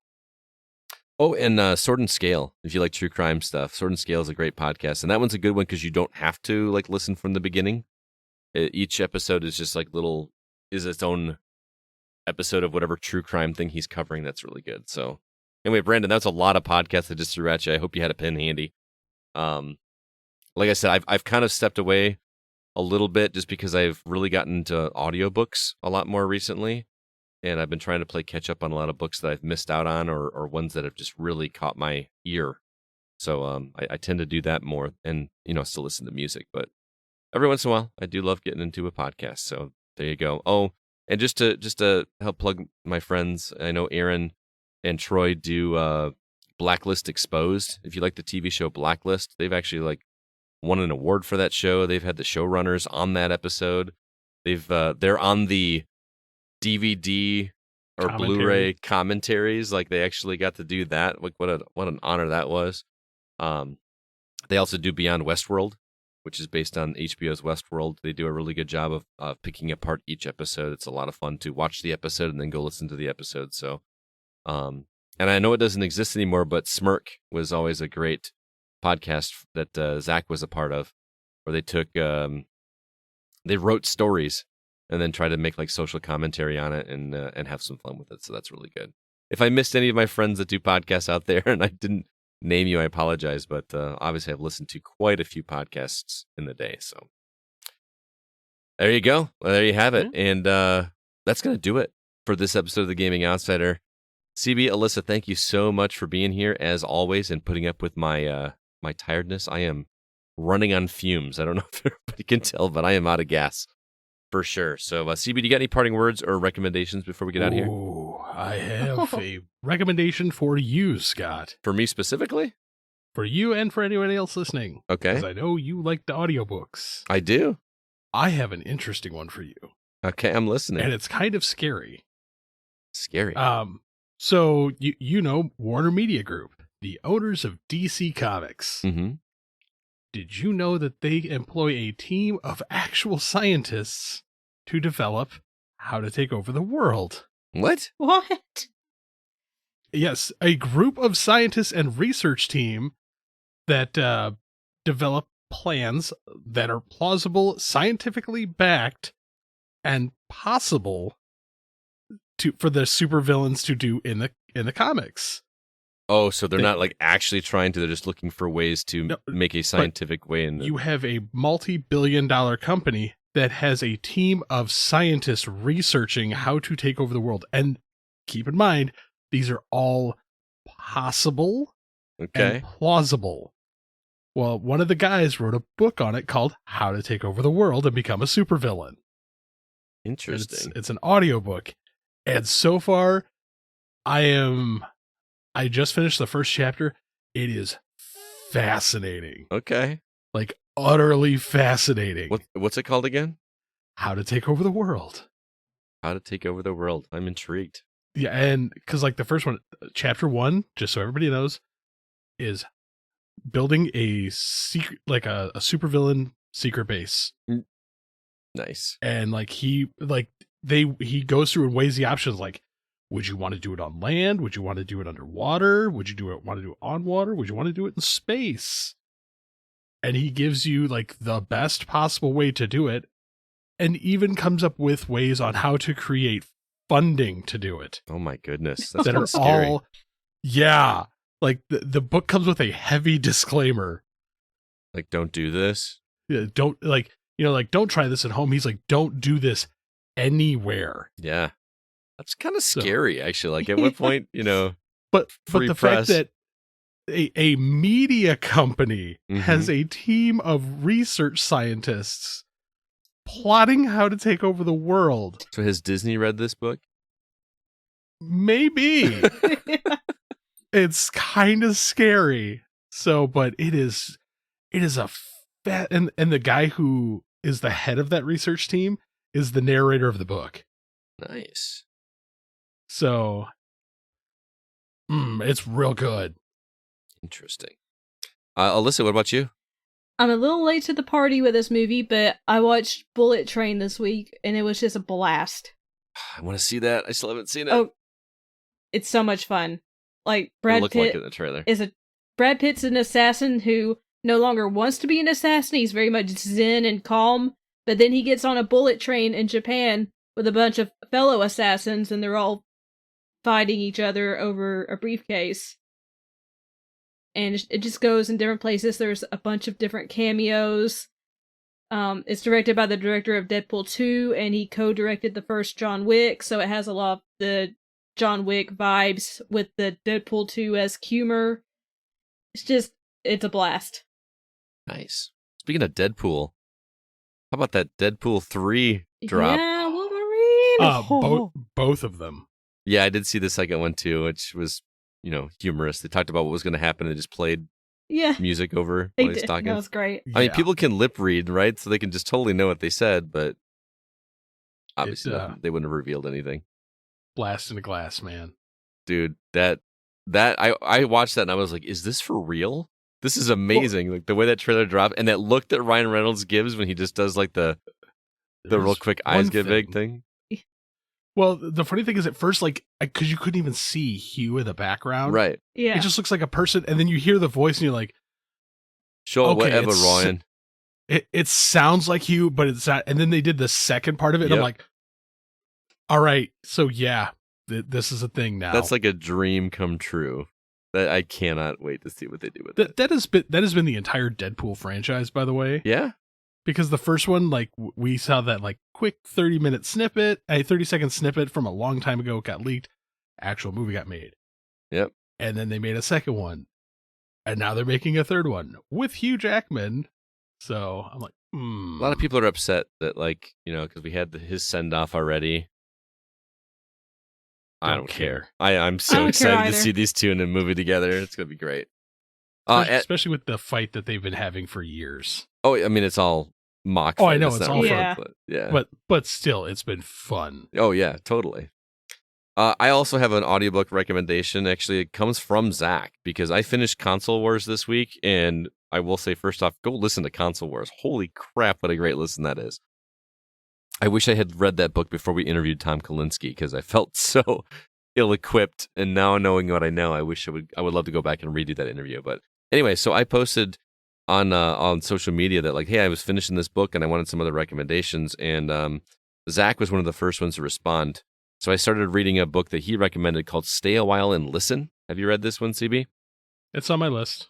It is the story of the guys from Blizzard and the making of Diablo. It's interesting going from a book like Console Wars because I love the way Console Wars is written because it's very much told as a narrative. You know what I mean? It's almost like you're reading a nonfiction story, but it's actually fiction, or it's actually nonfiction rather. I said that backwards. It's like you're reading a fiction story, but it's all real. And Yes. then going to a book like this where I feel like it would actually read as a book better than an audiobook. But it's really interesting. I love hearing the behind the scenes, and I learned some stuff already, and I'm already halfway through the book. So Oh wow. It was just like Masters of Doom. Masters of Doom, I love. That one I couldn't stop listening to. It's just really good. So I am on the hunt for learning more about the video game industry via audiobooks. So When you finish this one, Mm-hmm. and when you finish How to Be a Supervillain, yeah. Take Over the World, I have more. Well, So you could have posted on the social media thing, give me some recommendations. I know, but the problem is by the time if I'm at work, by the time I get to it, like there's like 10 people in front of me.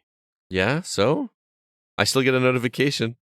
Yeah, but knowing you, you're like, ooh, download, start listening. Oh, I did. I'll get to you after like 10 books. Yeah, but then I can go back and look at the list and see the recommendations, so it never hurts to do that. So, but yeah, I am on an audiobook kick for sure. I'm still doing like one a month, so Audible loves my subscription probably. But Mhm. all right, guys. Well, thank you so much, both of you again. It's been awesome to chat with you guys, and thank you all out there for listening. I'd like to remind you that the Gaming Outsider is produced by Nate Lucas, and all the music you hear is performed and written by Grant Henry of Stemage and Metroid Metal. His website is stemagemusic.com, STEMAGEMUIMUSIC.com. Please be sure to email us if you have any questions or concerns. Our address is feedback@thegamingoutsider.com. Until next week, I'm Scott Clark with Chris Behrensmeyer and Alyssa White, and we are The Gaming Outsider. And remember, there's no such thing as a bad game, just games that aren't for you.